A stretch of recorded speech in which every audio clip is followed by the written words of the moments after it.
Bienvenue dans cette nouvelle édition du Non-Stop Info. Au sommaire de l'actualité, c'est officiel, le président Alassane Ouattara rempile pour un nouveau mandat de 5 ans à la tête de la Côte d'Ivoire.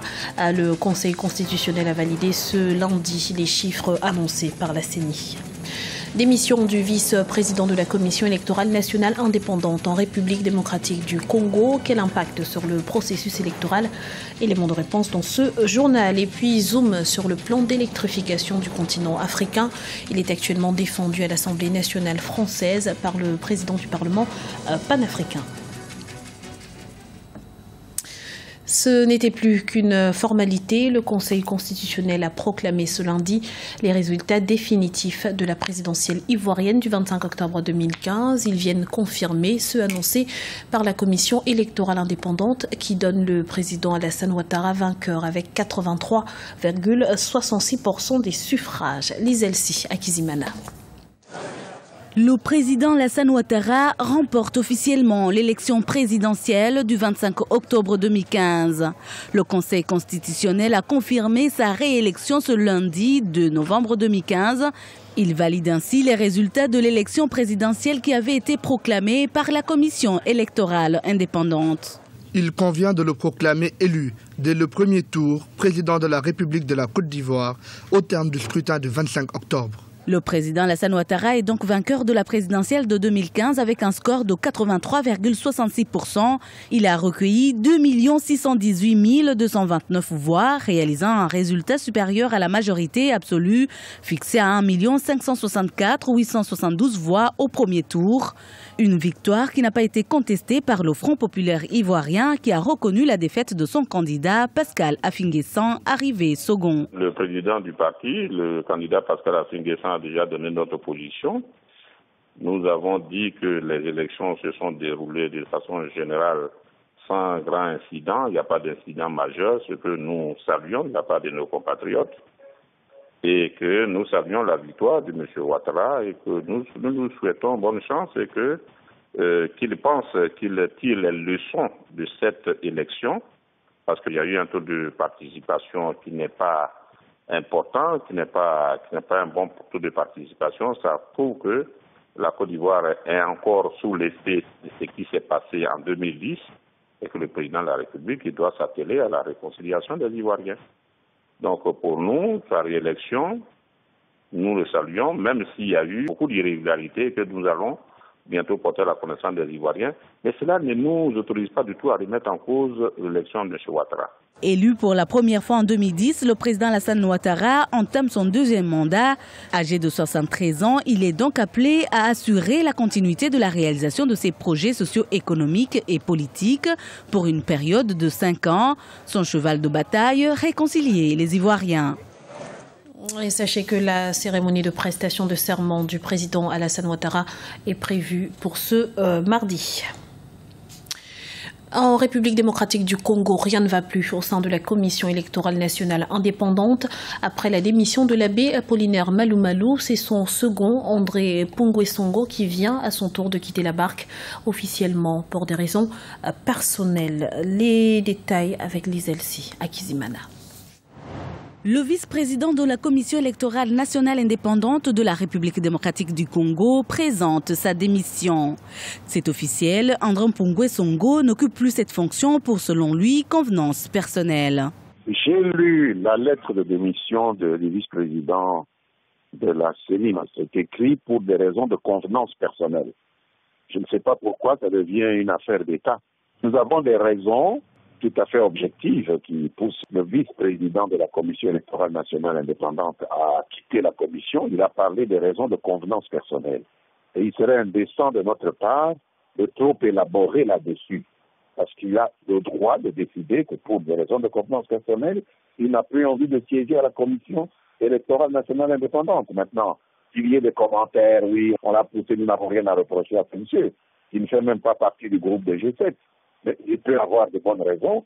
Nous n'avons pas emprisonné des gens à la commission pour dire que quand vous entrez à la commission, vous ne pouvez plus pour convenance personnelle, l'a quitté. Cette démission fait suite à celle d'Apollinaire Maloumalou qui a démissionné de son poste de président de la CENI le 10 octobre 2015.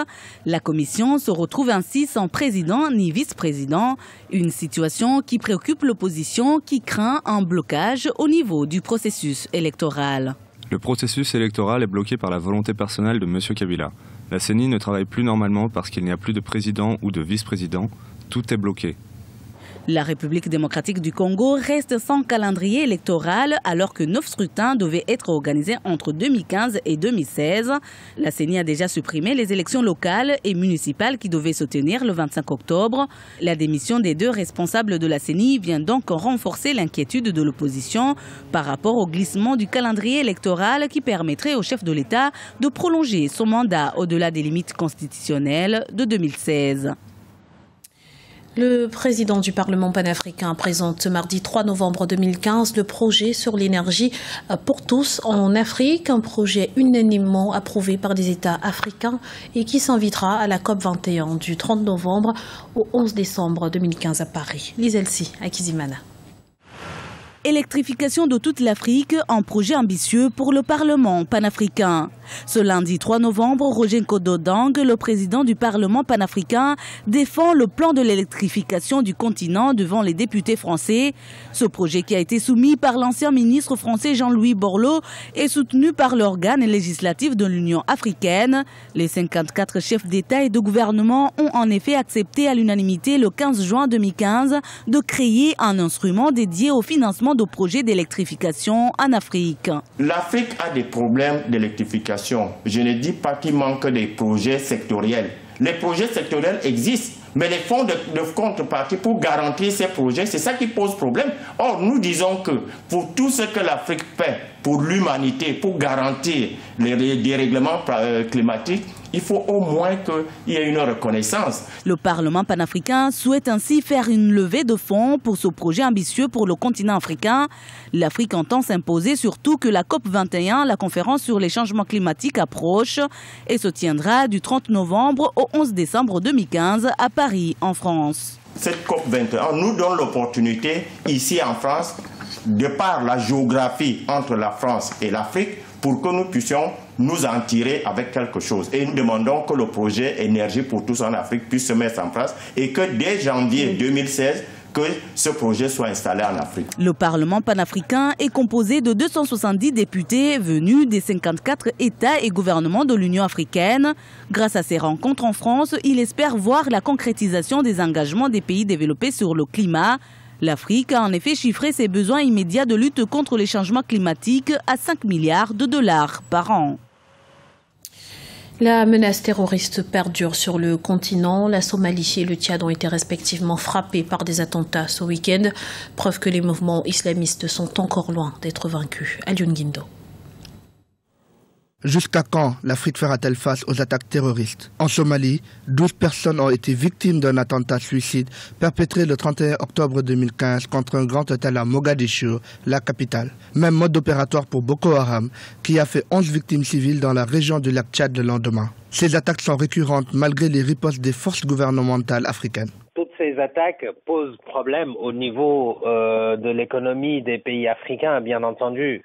Parce que dans un premier temps, il faut remarquer que les investissements directs étrangers ont besoin de sécurité. La menace terroriste qui pèse aujourd'hui en Afrique peut par exemple porter un coup dur à un secteur comme le tourisme. Le fait de pouvoir mener des activités économiques, il faudrait pouvoir garantir tout cela pour arriver à pouvoir avancer un petit peu dans le développement en Afrique. Face à des attaques terroristes, la mise en place d'une force africaine de lutte contre le terrorisme, en particulier contre la nébuleuse Boko Haram, se fait toujours attendre. En amont, les gouvernements victimes des forfaits du groupe djihadiste, le Cameroun, le Nigeria, le Tchad et le Niger, ont décidé d'unir leurs forces. Cependant, toutes ces politiques ne sont pas encore suffisantes pour mettre fin à l'insécurité que créent les groupes terroristes. La création d'une force continentale pour lutter contre le terrorisme semble être une bonne idée.